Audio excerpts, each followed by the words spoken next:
Welcome to ACC Nation. That's Will Oginen, and I'm Jim Quist. The ACC Football Championship got underway this weekend, and it ended up with a 16-6 win for Florida State.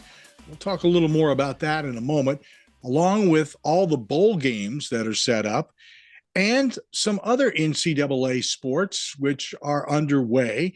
One game in particular right now, the Women's Soccer Championship between new ACC member, coming in the fall at least, Stanford and Florida State. We may have a final score on that in just a moment. But first, let's address that 600-pound gorilla that's in the room, and that is the CFP's decision to not include Florida State in the top four.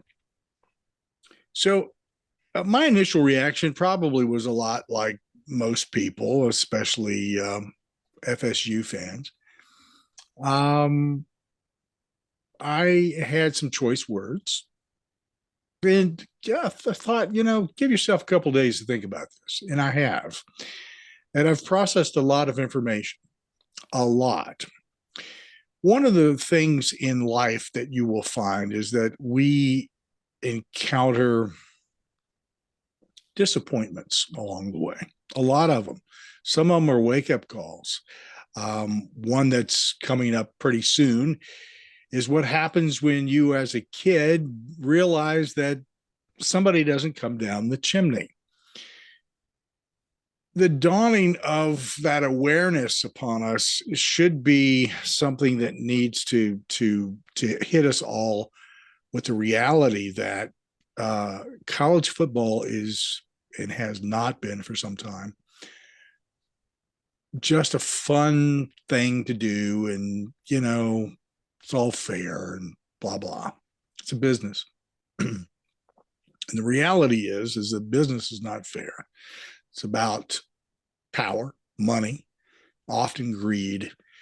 And what happens is somebody somewhere will get shortchanged. That's what's happened. And it's not going to change. There's nothing we can say or do about it other than just be disappointed and move forward.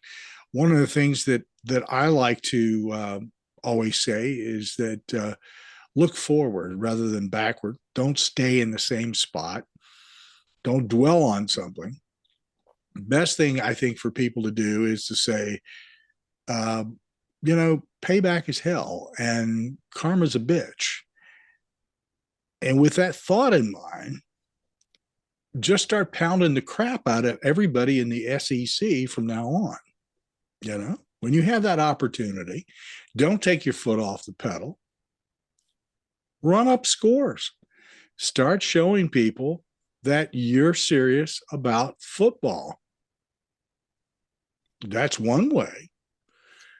My thought here is that because it is a business, and because, I looked at everybody's background, Will, I looked at everybody's bio, and that's a pretty astute group of people. I have a lot of respect for them. I have a lot of respect for Boo Corrigan at NC State, and I'll just say right off the top of my head, without any hesitation of saying this, there's some things I don't agree with Boo on, but I'll tell you what, when you're one of 13 people who are making a decision along these lines, you make a decision that's based upon business. And Boo Corrigan should not be taken out behind the woodshed, as many people have alluded to, for any reason involving this decision with Florida State. Not at all. Leave him out of the equation. There's certain things that I think Jim Phillips could do a better job as commissioner of the ACC. And one of them is, an awareness of that sudden grasp that there's nobody coming down the chimney in a couple of days, a couple of weeks, passing that along to everybody within the conference and saying, look, you want to be taken serious? You want to make money? Well, then step up and do something about it. And this is your wake-up call. This is your wake-up call that it's about power, money, and sometimes greed, as I said, and you need to make some changes. And if you want to exercise the payback is hell and karma's a bitch that I'm talking about, then you need to do something. Don't whine and moan. Don't complain. It's okay to do that for a day, but pick up the ball and don't go home with it. Take it and do something with it. Make a difference. I think it's a bit simplistic to blame Boo Corrigan, to blame Jim Phillips. To be honest with you, I don't even blame the CFP committee. I see where they're coming from. It's all about the power and the money and getting the most eyes on things, and that's what college football is about. It's about business. It's about making money. And if you haven't come to that conclusion in your life, you need to wake up, smell the roses, and know that Santa does not exist. Sorry to break that to you, kids, but that's the way it is in college football. Anyway, that's when I came to a conclusion over Will. I know that, it just is what it is. It is what it is. But yeah, I had some pretty choice words, from calling it ridiculous to ESPN performing fellatio on the SEC on Twitter Sunday. It is. That's what it is. And it leads to my question. Yes, Florida State got screwed. We've heard, everyone knows that. But here's my thing. Where's the hype man? Greg Sankey was out there stumping for his teams, stumping for Alabama, stumping for Georgia. Where was Jim Phillips? Nobody could find him. Well, you'll have to ask him that question. Where was he? Like, he needs, the moment Jordan Travis got hurt, at least that once that all went down, he needed to be out there stumping for Florida State and saying, hey, they'll be fine. They're going to be really good. They're still a quality team. Where was he? Where was he Saturday night after Florida State won and just put up an amazing defensive performance, saying, oh, they'll be fine. Remember, Rodemacher will be back for the playoff. This isn't a total indictment on what Florida State will be. Nothing. Silence. We need, there's no Paul Feinbaum of the ACC to get out there and annoy everybody about the conference. Like, who's the voice of the ACC? Probably Wes Durham. He's not that kind of guy. He's too nice for that. At least from what I gather. There's not a Paul Feinbaum and to go out there and help stoke the flames of this conference. So until we have those hype people, the ACC is just going to be the little brother to the SEC. And it doesn't matter that the ACC got all these teams in the bowls. What was it, like 12 teams or something like that? 11, yeah. 11. More than, I think, every other P5.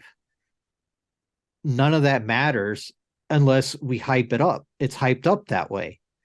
You need like a Josh Pastner turn to 11. That's what you need. I say Josh Pastner because that's the ultimate hype for anybody. I mean, you remember when he was a coach, loved to stump for everybody. Even in his new job, he still does it. You need someone that like Josh Pastner, but you need with an edge, basically. Need to hype up this conference and make it look good. And that's what this conference is missing. Like, at least in terms of getting the due recognition it deserves. I mean, nobody seems to remember that Louisville was a top 10 team not long ago. No, they had a kind of a fluky loss to Kentucky, and nobody seems to remember that. Like just a couple weeks ago, they were a top 10 team, and none of that matters anymore. Like, we have all these teams that were ranked, throughout the course of the season. I mean, there are a lot of great stories out of this conference, but nobody that, like, the casuals don't care because we're the ACC and we're like third or fourth fiddle to the rest of the conferences in college football. That's a real problem. And if you wonder, we go down the road and see the ACC end up having some sort of situation where it meets its demise, it's because of something like this. We need someone on the pedestal to get out there and stoke the praises of a Florida State, a Louisville with the first year coach making the championship game, stoking the flames for Drake May, who will be one of the first quarterbacks picked in the upcoming draft. You know, and all these and all the other teams that have had successful seasons, and we just don't have it here in the ACC. That's the thing that's frustrating me, is this complete silence. Like, if you're like, all I've seen from Jim Phillips is a paragraph saying, "Oh, I'm whatever." It's here. I've actually got the actual thing in front of me here. It's unfathomable that Florida State, an undefeated Power Five conference champion, was left out of the college football playoff. Their exclusion calls into question the selection process and whether the committee's own guidelines were followed, including the significant importance of being an undefeated Power Five conference champion. My heart breaks for the talented FSU student athletes and coaches and their passionate and loyal fans. Florida State deserved better. College football deserved better. It's not saying much, at least to me. You get yeah, I know we're all frustrated. It is unfathomable that Florida State got left out, but people have been brainwashed for years now that the SEC is, this elite conference and could be the ninth division of the NFL. And we know that. Yeah. It's just real frustrating. And I just don't think going on a rant about Florida State leaving out is doing much, because everyone else has to this point. And I agree with all of you. They got screwed, but nothing's going to get, no, it's too late to do anything about it now. If we had a hype man or a woman out there in front saying how great this team was, probably wouldn't have this issue. Also, if Alabama didn't just have a whole bleep ton of luck come their way in the Auburn game, we wouldn't be in the situation, but it is what it is. To go back what you said, Jim. Yeah, unfortunately, it is what it is. Well, that being said, let's talk about the fact that Florida State and Louisville really battled it out in the trenches. A lot of people talked about how this was a very boring game because, they didn't run up any scores and they weren't doing this and they weren't doing that. But they forget to look at the fact that there was a hell of a defensive struggle going on there. And to be frank about it, I was quite intrigued by the way that things were going in that game. I know it's frustrating watching a third string quarterback struggling to come to grips with being in a game of that nature, being called upon to carry that weight. Aside from that, the defense on the defensive side of Florida State, and at times the offense of Louisville did not do too badly with select plays.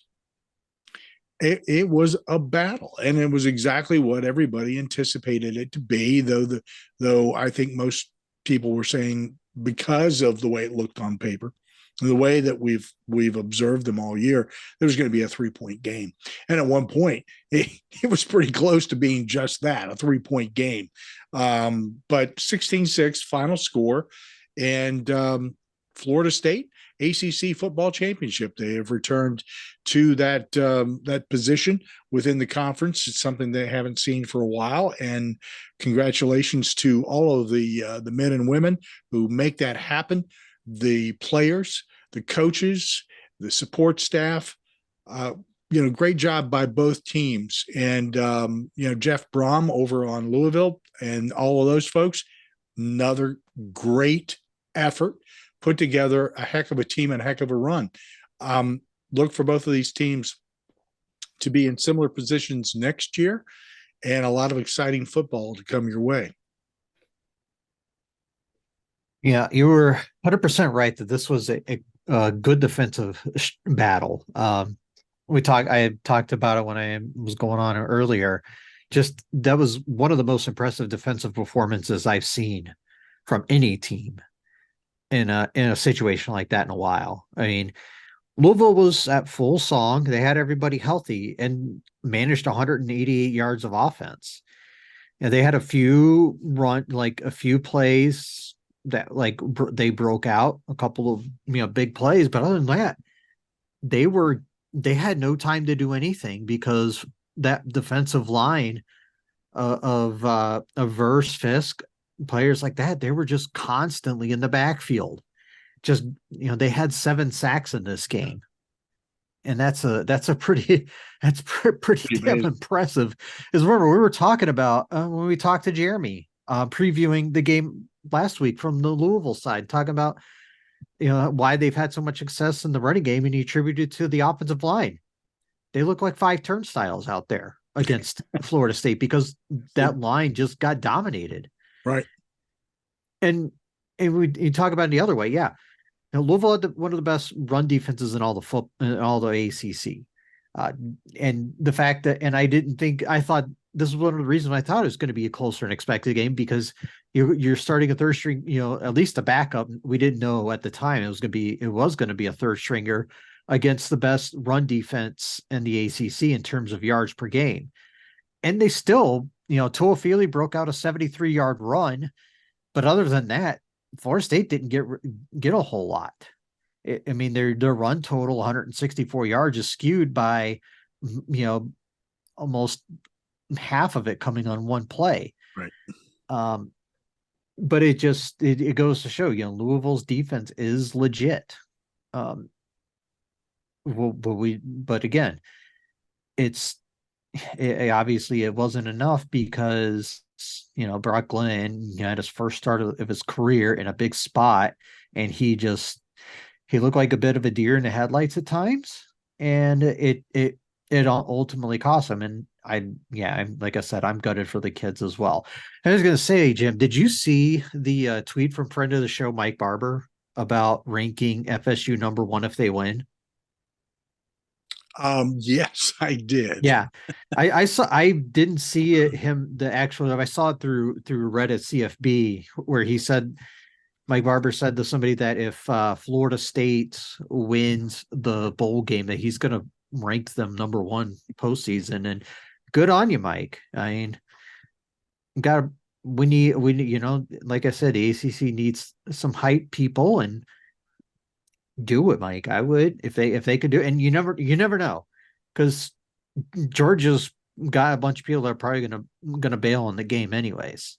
Right. So I would not be surprised if a lot of them will show up if they have almost the entire team that's available to them, at least there. Like I said, payback is hell, and so far as I'm concerned, from now on, all ACC teams and across the board, whether it's football or anything other sport, you need to put the hammer down, put your foot on the pedal, and let it run. I mean, I don't care what the score is. Run it up. Just keep running it up. Make a statement. If you don't have somebody out there running their their flapper like Feinbaum does, then leave it, do it on the field, do it on the court, wherever you're doing it. Do it there, and make a statement.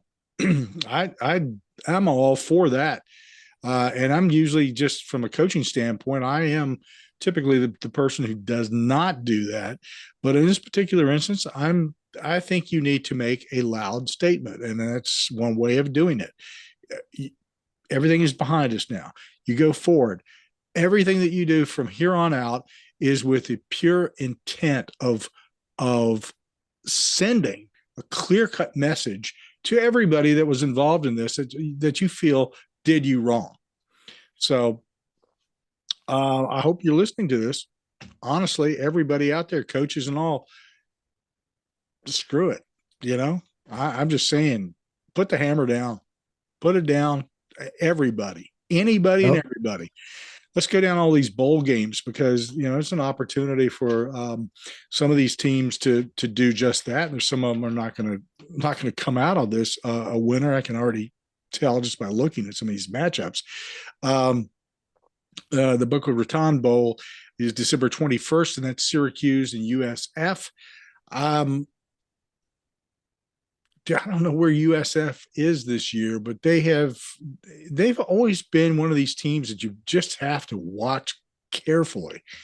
So Syracuse will have their hands full with that, I guess. We'll see. Oh, you know who USF gave a game earlier in the year? Alabama. Ooh, well, Syracuse. If Syracuse pounds USF, just saying. Next game, Gasparilla Bowl, December 22nd. That's Georgia Tech and UCF. Considering how much of a game Georgia Tech gave Georgia, this is an opportunity to send a message. Just to go back to one thing on the last game, South Florida had the worst pass defense in the country this year. 133rd nationally. The only team to average giving up 300 yards per game in the air. So that will give you kind of an idea of what they could do. And maybe, Schrader will be healthy by then and he'll play in the bowl game. And I think Syracuse could easily win that game. Now on to the Gasparilla Bowl. I'm very impressed. I think Georgia Tech has a real shot in this game. We talked about what they've done to get here. Obviously gave Georgia a game in their rivalry game. UCF 6-6 in their first year in the Big 12. Should be a good game. Like I say, I think Central Florida is a slight favorite right now, but we always talk about it. We don't know what kind of versions of these teams we're getting right now, because we could always see opt-outs, and that will definitely swing things one way or another. Next up is Duke and Troy in the Birmingham Bowl. That's December 23rd. Troy can't be looked past here. I mean, yeah. I think Duke's going to have a tough one.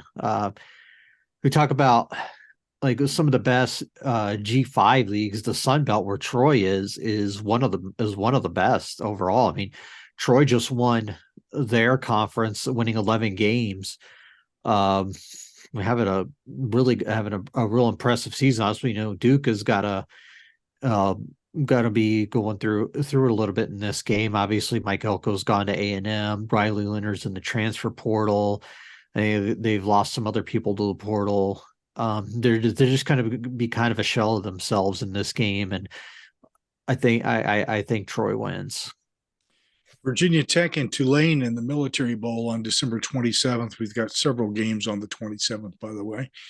That could be a very, very interesting matchup. Yeah, a lot more winnable for the Hokies now. Willie Fritz, their coach, is now moving on to Houston, and who knows what other players on the team are going to move on now after that or sit out. Obviously, Virginia Tech having a bowl season, a lot of those guys are going to be pumped and ready to go for this. Would it surprise me if Virginia Tech won? Absolutely not. UNC takes on West Virginia in the Mayo Bowl. That's on the 27th as well. I had no idea West Virginia was an 8-win team this year. I Just was it's kind of surprised. feels like it kind of came out of nowhere, to be Yeah. honest with you. Because I remember everyone we came into the season talking about, oh, Neil Brown's going to be on the hot seat. He's probably going to be one of the first coaches fired. He went out and had an impressive season. Obviously, lost their opening game to Penn State, but then they beat Pitt earlier in the season. I remember that. It was kind of a sluggish game, but we didn't know what Pitt was going to be then. But their losses, they lost by 2 to Houston, lost to 2 touchdowns by Oklahoma State, who just played in the Big 12 title game. Obviously got blown out by Oklahoma, but I think their schedule was a little bit on the easier side and they were able to take advantage of it. But still, the fact that they got to 8 wins is pretty impressive. Now for North Carolina, who knows like who's going to be playing? I would expect Drake May to sit out for this game. Yeah. You're just going to rely on Amari and Hampton a bunch. I think that would be a good way to go. I mean, definitely way too early to pick a winner in this game, but I'm very curious to see how this stacks up once we get a little closer to game time. Head out west to California for the Holiday Bowl as Louisville takes on USC.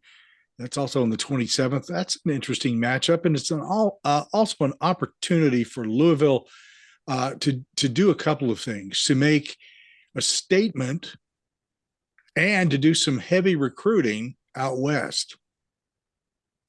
Yeah, and Caleb Williams is bailed from this game already to the surprise of absolutely nobody.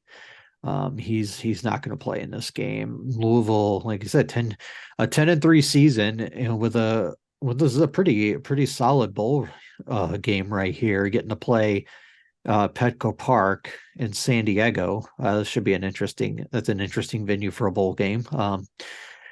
But yeah, I like Louisville in this game just because I know like I say, USC has definitely quit on the season, and I don't feel like they're going to really try in this game. Up next is the Fenway Bowl, obviously at Boston, December 28th.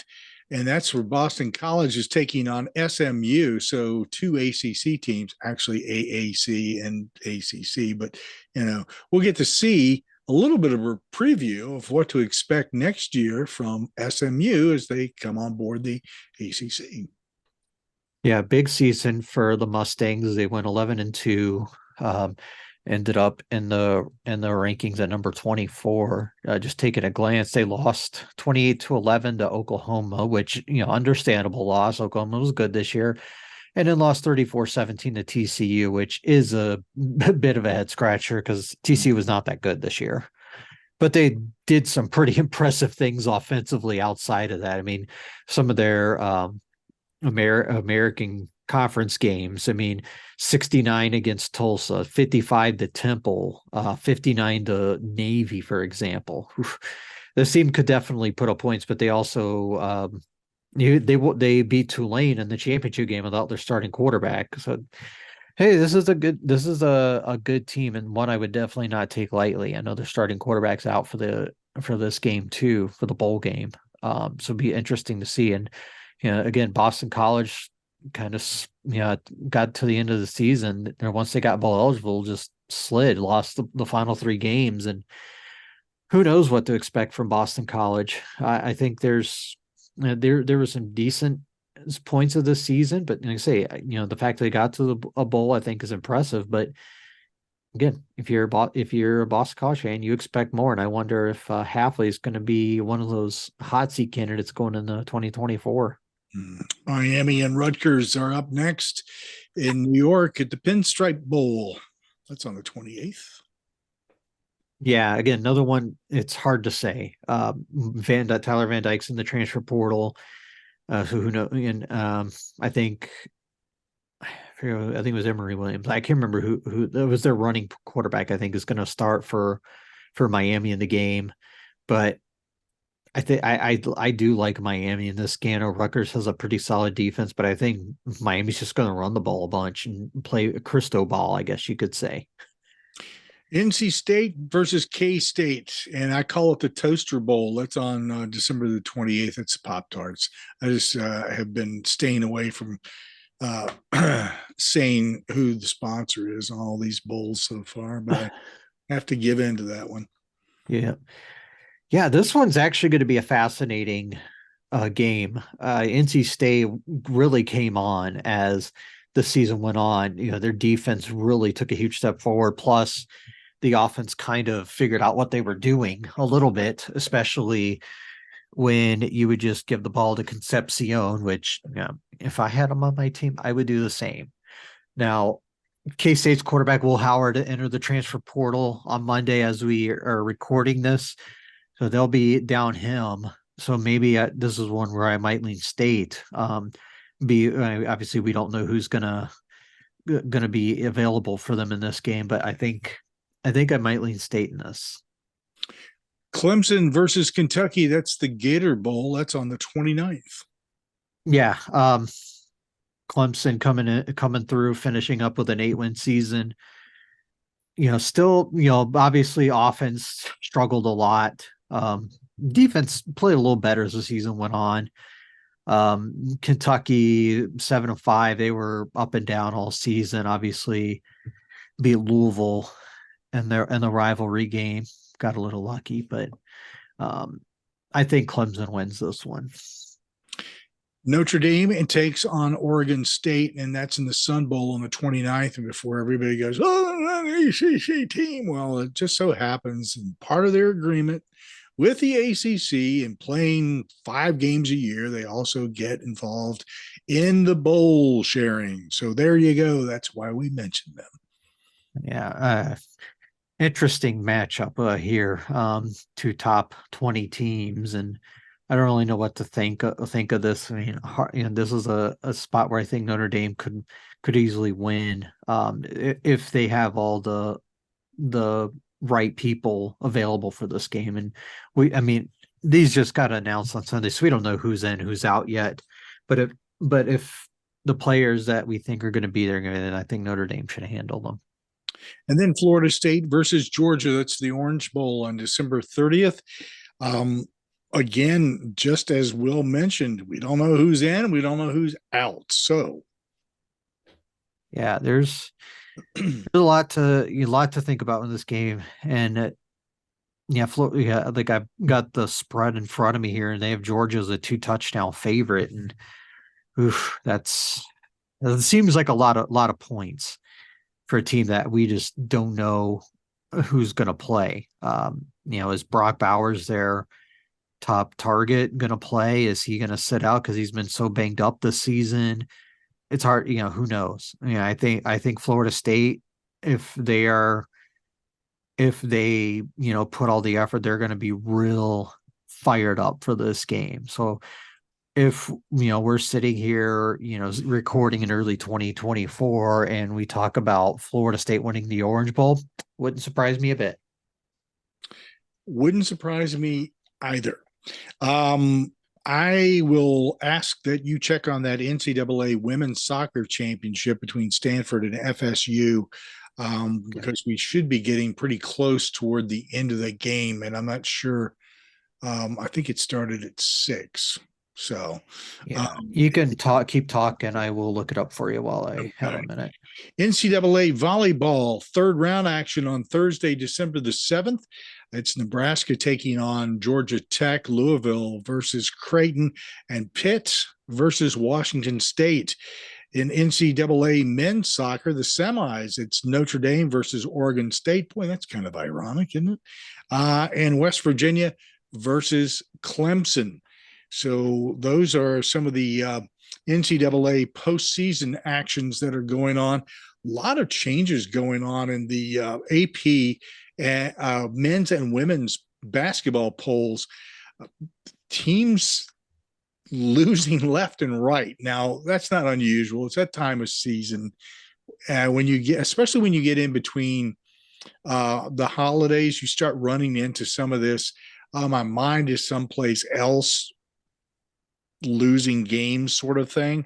So the only thing I can take from some of these games is that There'll be some adjustments, and then come the conference schedule, the regular conference schedule in January after the holidays are over and everybody gets back into the groove. People will power their way back up these top 25 rankings. I'll interrupt you for a second to give you Here's your wood. the update. Florida State won 5-1, so they have won a natty. All right. Congratulations, Hey, Florida State. there you got your football championship. And just as a reminder, Stanford joins the ACC in the fall. So, I have been going through Stanford, Cal, and SMU's list of sports to see how they're competing. Stanford competes on a whole different level when it comes down to Olympic sports. They are just, and baseball and stuff, they are just like really up there on a regular basis. Their women's basketball team, that's a great addition to the ACC. If you're talking about football, they've struggled there. I think SMU is a great addition when it comes down to football. I think that you're going to see them. My gut tells me that they're a mid-tier to upper mid-tier program come fall. And if not in their first year, then after they have been in it for at least a year or two, they still have some growing to do. I watched that Tulane game just to get a feel for how they looked, the type of personnel they have and stuff. And I don't feel like they're quite there yet, but they will be. That there's too much money floating around SMU to let that sit very long. Let's get into the basketball here. Men's basketball rankings, the AP Top 25. It's UNC at number 9. At number 15, Miami. Duke falls to 22. And Clemson rises to 24. That's a team that you said keep an eye out for. Receiving votes at number 26, it's Virginia, who will probably be sliding into that top 25 before long and getting some attention with good reason. At number 43, it's Georgia Tech, who had a big upset win over Duke. Yeah, so starting from the top, North Carolina had a big stretch. They beat Tennessee, put up 100 points. That's a team that's a really good defense. If we watched Tennessee in the past, that's something. They're very physical. Just they play like almost a modern version of bully ball, and North Carolina just went through it like nothing. Put up like I said, put up 100 points in the win. Then hope a conference play against Florida State, and they struggled. Let's be real, they struggled for a while. And then I think it was something like they went on like a 21-0 run to give themselves like a double-digit lead, and held on from there. So a big win for the Tar Heels, a team I thought would. I had a lot of questions about them coming into the season. So far, the answers have been all pretty much positive. I mean, their lone loss is a 2-point loss to Villanova, who also just fell out of the rankings themselves. So impressive, week for North Carolina. On to Miami. They got blown out by Kentucky, which I think Kentucky probably played their best game they're going to play all season in that game. And what are you going to do? Sometimes that's just how it is. They beat Notre Dame. We know Notre Dame's going to be down this year. Took care of business. They actually let the Irish back in for a little bit, but then pulled away again in the second half. I'll skip Duke for a second. Clemson again, beat Alabama. That was a really impressive win, 85-77. And the thing with this is, Alabama's defense, they are known to be a very good defensive team, and they have been not very good this year. I think they've been consistently one of the top 10 defenses when you look at it in KenPom, but they're like barely in the top 100, I think, right now. And they beat Pitt by 9. That was a nice win, obviously, as well. The thing is it's not just PJ Hall. They're getting a lot of contributions from Joe Girard, who transferred in. He's some obviously very familiar with the ACC, and he's been huge for them so far this year. And the thing with Duke, we'll go back to them again. Losing to Arkansas was a bit. I mean, that was a bit of a head scratcher because I feel like Arkansas is not that good. I mean, they've been ranked at a point this year, but they've had some weird losses this year. Who did they lost to somebody? I forget. I know they're 5-3 right now, but I feel like they lost to, yeah, they lost to UNC Greensboro earlier in the season and that same building. And then, yeah, they beat Duke for some reason. Yeah. And it was just an amazing venue. I watched some of that game, and that was just a really loud place. And then, yeah, the Georgia Tech loss was kind of, yeah, that one was just weird. I know Tyrese Proctor only played a minute in the game, got hurt, but still, you have way more talent than Georgia Tech was, and you should win that game still. But that was just a very strange and questionable loss when you break it down. I mean, there were 4-16 from three in this game. Shot 12 of 20 at the free throw line, 60%, which is not very good as a team. Yeah, I don't know. That the problem is they're, they say, aside from the 3-point shooting, I feel like they're having some other issues outside of Filipowski up front. Nobody's doing anything. I mean, they rely a lot on Mark Mitchell. He was okay in this game. They started Ryan Young. He only played 12 minutes, and he's not a guy you want starting if you want to be a national championship team. I think that's really where the issues lie. But the thing of it is they're still a super talented team, so they're going to be able to get away with a lot of the warts on their roster for a while until they face, some of the better competition. Maybe, in a couple of weeks when they take on Baylor, or when they get a little later into the conference schedule. I mean, after Baylor, they don't play a ranked team until Clemson, January 27th. Of the current ranked team. Clemson might still be in there by then, who knows? But they're going to be able to, get by without a lot of those, with those issues for a while. And then obviously you mentioned some of the other teams that were ranked. Virginia had a big week. That win over Texas A&M was huge. Beat them by 12 was never really in doubt. And then just bombarded Syracuse. I mean, it was Isaac McNeely looked like a combination of Kyle Guy and Ty Jerome in this game, just the way he was just making threes, and he was huge in this game. He had a career high. And this is when Virginia, when he's hitting threes like this, and when they're hitting threes at a rate that they did, they're going to be a very dangerous team. And I feel like their performances in Fort Myers are more of going to be an outlier than anything. I feel like this team is going to be one that will be competing for the ACC regular season title yet again. Let's go over to the women at number 3. It's NC State. Boy, they are pushing their way toward the top. It's going to be a real battle to take over Tom Staley at number 1, though. At number 14, Notre Dame. Virginia Tech has slipped here a bit. They're down to 15. Of course, that loss to LSU really did them no good. At number 18, Louisville. Number 20, Florida State. At number 24, UNC. Receiving votes, number 26, Miami. And at number 39, Syracuse. So, number 3, NC State. Wow. How about that? Yeah, it would help if I had my mic on, but yeah, a nice, impressive, recent stretch.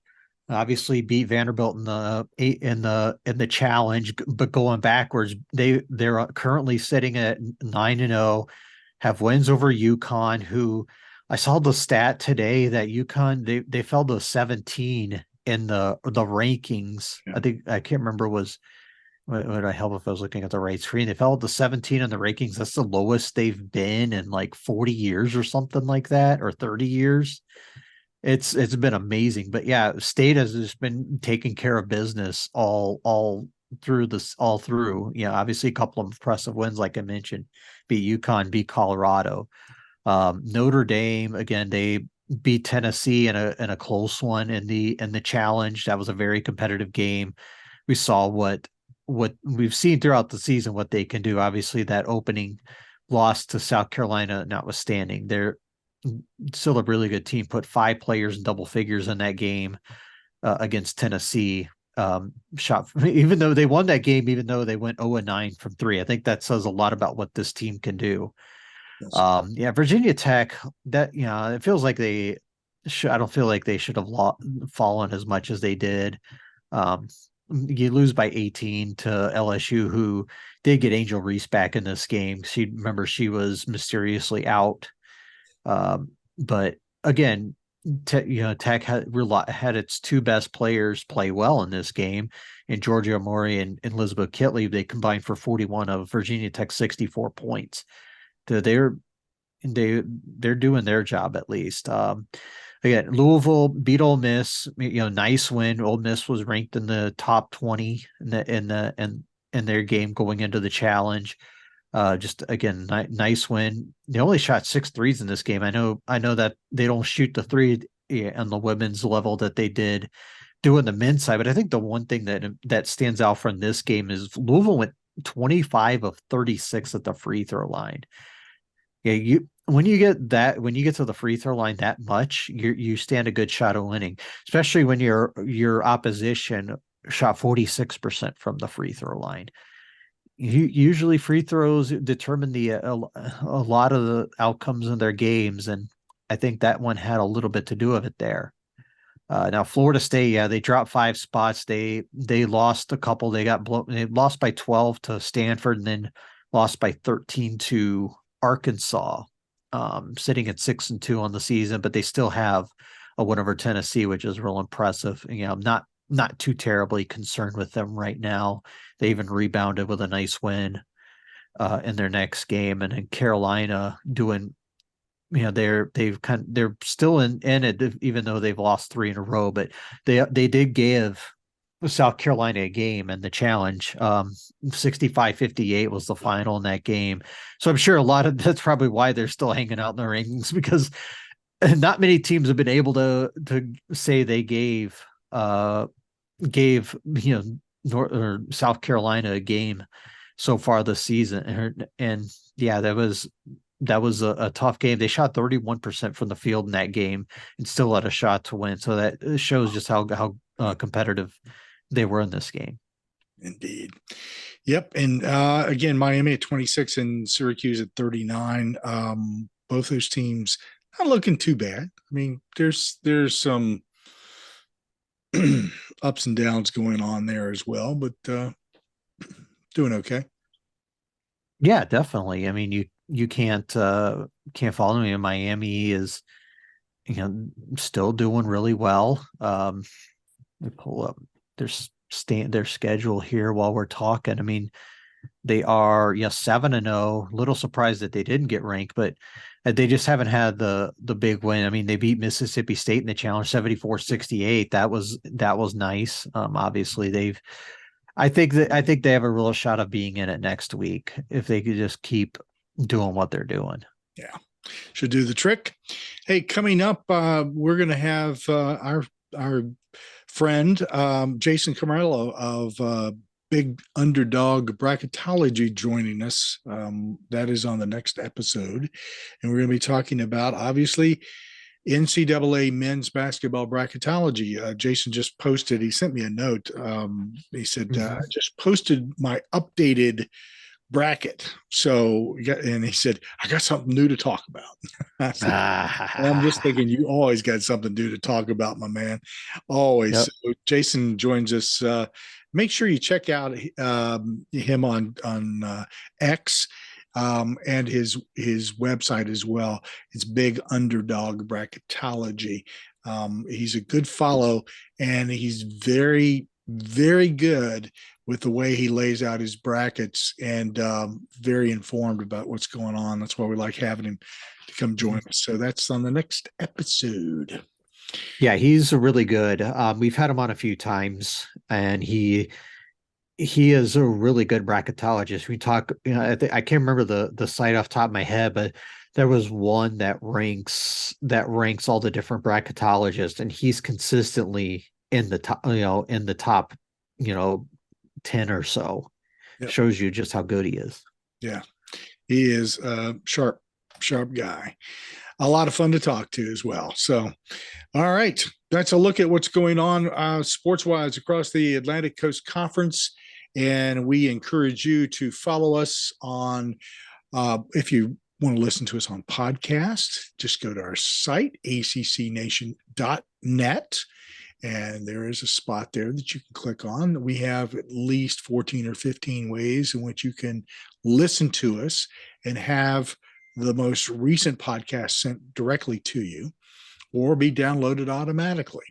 We're also online radio, ACC Nation, and you can, again, go to accnation.net, click on either our link, which is in the lower right-hand corner, or you can go to the links page, and there's a multitude of platforms in which you can choose to subscribe to and follow us, and maybe some other online radio outlets too, because there's a lot of great sports and other things on there. And finally, but certainly not the last thing, is that we're on YouTube, and we would appreciate you following us, subscribing, liking, commenting on YouTube. So that's 3 ways, ACC Nation. That's Will Ogenin. I'm Jim Quist. Cheers. Score.